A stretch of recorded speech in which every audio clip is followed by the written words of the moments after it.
নমস্কার বন্ধুরা, জ্যোতি চ্যানেলে তোমাদের স্বাগত। তো আজকে আমি একটা বাঁধাকপির নিউ রেসিপি শেয়ার করতে যাচ্ছি আপনাদের সঙ্গে। তো প্রথম থেকে শেষ অবধি দেখতে থাকুন, আর ভালো লাগলে অবশ্যই একটা লাইক, শেয়ার এবং কমেন্ট করে জানাবেন যে কেমন হয়েছে। তো প্রথমে বাঁধাকপিটা আমি এরকমভাবে ছাড়িয়ে নেবো পাতাগুলো। তো এরকমভাবে ছাড়াচ্ছি কারণ পিছন দিক থেকে এই চাকু করে কেটে নিলে এরকমভাবে ছাড়াতে গোটা গোটা পাতাগুলো ছেড়ে যাবে খুব সুন্দরভাবে।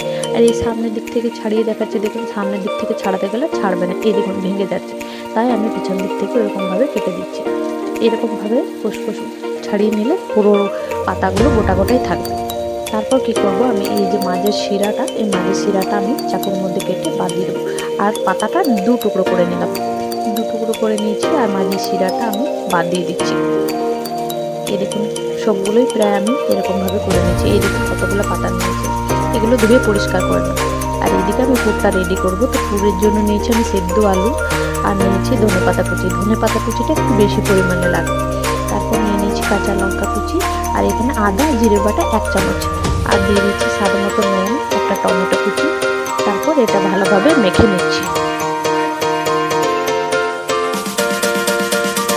মাখানো হয়ে গেছে, এবার আমি এটা সাইডে রেখে দিচ্ছি।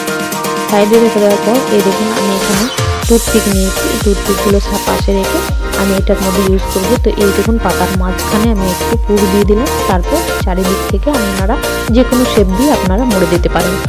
আর একটু মোটা মোটা যদি লাগে তাহলে সেগুলো একটু বাদ দিয়ে দেবেন কেটে। আর এরকম টুথপিকের সাহায্যে এটা আটকে নেবেন। এই দেখুন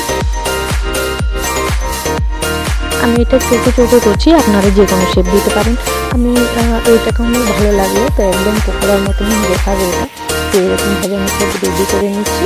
রেডি করে নেওয়ার পর এগুলো সব আমি একসাথে দেখাচ্ছি। এই দেখুন তো আমার রেডি হয়ে গেছে। এই দেখুন এবার আমি একটা খালি জায়গা নিয়েছি, খালি জায়গার মধ্যে নিয়ে নেব 1 বাটি ছোটো বাটির বেসন।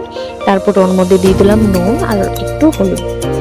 তারপর এটা ভালো করে শুকনোতে মিক্স করে নিচ্ছি। মিক্স করে নেওয়ার পর এবার একটু একটু করে জল দিয়ে এটা আমি একটা পাতলা ব্যাটার তৈরি করব। তো এটা ভালোভাবে ফেটিয়ে নিচ্ছি। আমার আরও জল লাগবে। এটা খুব মোটা না খুব পাতলা, আমি ব্যাটারটা একদম দেখাচ্ছি কেমন হবে। আমার হয়ে গেছে মোটা। এবার দেখুন থিকনেসটা, দেখুন এইরকমভাবে ঠিক হবে। সেটা 5 মিনিটের মতো সাইডে রেখে দিচ্ছি। তারপর আমি গ্যাসে তেল গরম করে নিয়েছি। তারপর এই দেখুন এটা আমি এরকম বেসনের মধ্যে চুবিয়ে এক এক করে তেলের মধ্যে ছেড়ে দেবো। এটা খুব টাইম ধরে ভাজতে হবে, কেননা বাঁধাকপিটা আমি কাঁচা রেখেছি। তো যেন বাঁধাকপিটা সেদ্ধ হয় তার জন্য একটু কম আঁচ করে এটা ভালোভাবে ফ্রাই করে নিতে হবে। বেশ টাইম দিয়ে এটা ভাজবে। তারপর আস্তে আস্তে দেখুন এটা কালার চেঞ্জ হয়ে গেছে। আর এই দেখুন এরকম খুব লাল মতো ভাজাটা হবে, আর বাঁধাকপিটা সেদ্ধ হয়ে গেছে।